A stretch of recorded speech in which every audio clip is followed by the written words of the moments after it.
Welcome to Grandma's kitchen. வாழ்க வளமுடன், வாழ்க பல்லாண்டு. இன்னைக்கு நம்ம பார்க்க போறது ஒரு சென்னா மசாலா. சென்னாவை வந்து ஒரு 8 hours ஊற வச்சு குக்கர்ல ஒரு 4 சவுண்ட் விட்டு நல்லா வேக வச்சு எடுத்துக்கலாம். ஒரு 150 கிராம் சென்னா இருந்தா போதும். இப்ப வந்து வாணலியில எண்ணெய் போட்டிருக்கேன். அதுல 4 பல்லு பூண்டு போடுறேன். அதுக்கப்புறம் பெரிய பச்சை மிளகா வந்து ஒரே ஒரு பச்சை மிளகா போட்டுக்கிறேன்.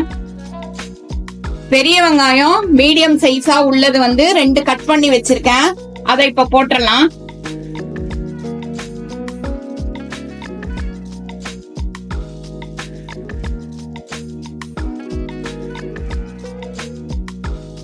அதை இப்ப போட்டுடலாம். இப்ப இது எல்லாத்தையுமே நல்லா ஃப்ரை பண்ணிக்கலாம். இந்த ஃப்ரை பண்றப்ப இது கூட கொஞ்சம் உப்பு போட்டுடலாம்.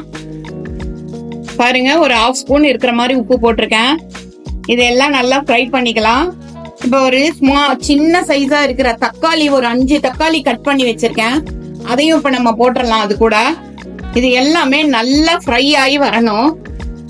இது நல்லா ஃப்ரை ஆன அப்புறம் இது கூட வந்து நம்ம சென்னா வேக வச்சு வச்சிருக்கோம் இல்லைங்களா, நம்ம கையில ஒரு கைப்பிடி அளவு எடுத்து அது கூட போட்டு எல்லாத்தையும் மிக்சியில போட்டு அரைச்சிடலாம். இப்ப இது வந்து ஒரு 5 minutes நல்லா ஃப்ரை ஆகட்டும். வாணலி வச்சு அதுல ஒரு 2 ஸ்பூன் இருக்கிற மாதிரி எண்ணெய் ஊத்திக்கலாம்.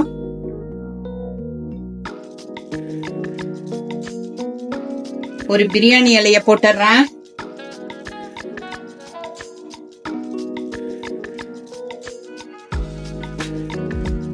ஒரு சிறு துண்டு பட்டை, 2 கிராம்பு இதெல்லாம் போட்டுட்டேன். போட்டு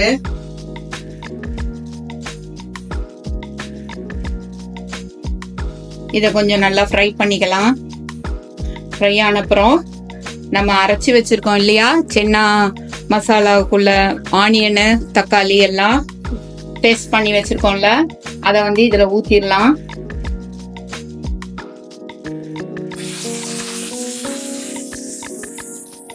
அத வந்து இதுல ஊத்திடலாம். நம்ம இப்ப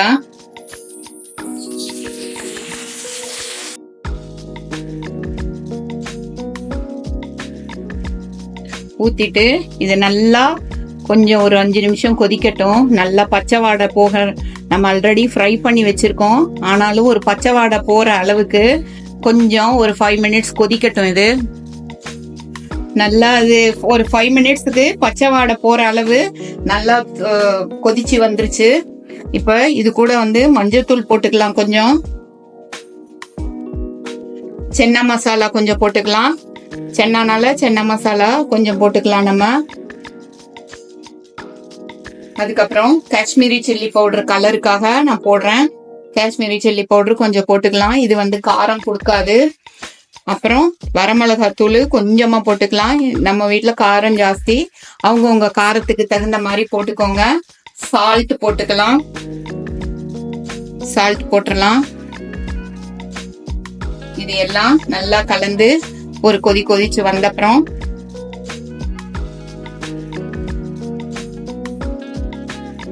இது நல்லா கலந்து ஒரு கொதி வந்துருச்சு.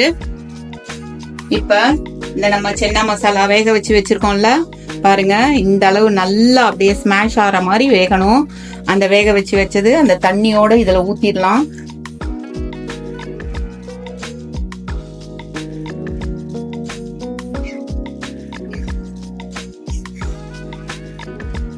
இந்த ஸ்டேஜ்ல நம்ம வாயில போட்டு பாத்திரலாம். கொஞ்சம் போட்டு பார்த்துட்டு எது பத்தலையோ அது நம்ம போட்டுடலாங்க. இதோட சூப்பரான சுவையான ஒரு சென்னா மசாலா ரெடி ஆயிருச்சு. வாங்க, இது வந்து இப்ப நம்ம ஒரு சர்விங் பவுலுக்கு மாத்திரலாம். இப்ப சூப்பரான இந்த சுவையான ஒரு சென்னா மசாலாவை சர்விங் பவுலுக்கு மாத்திரலாம்.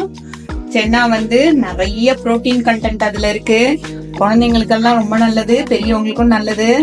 பாருங்க எவ்வளவு சூப்பரா கலர்ஃபுல்லான ஒரு சென்னா மசாலா ரெடி ஆயிடுச்சு நம்மளுக்கு. இது வந்து சப்பாத்திக்கு, தோசைக்கு எல்லாத்துக்குமே நல்லா இருக்கும். இன்னைக்கு நான் ஃப்ரைட் ரைஸ் கூட இது சைட் டிஷ்ஷா பண்ணியிருக்கேன்.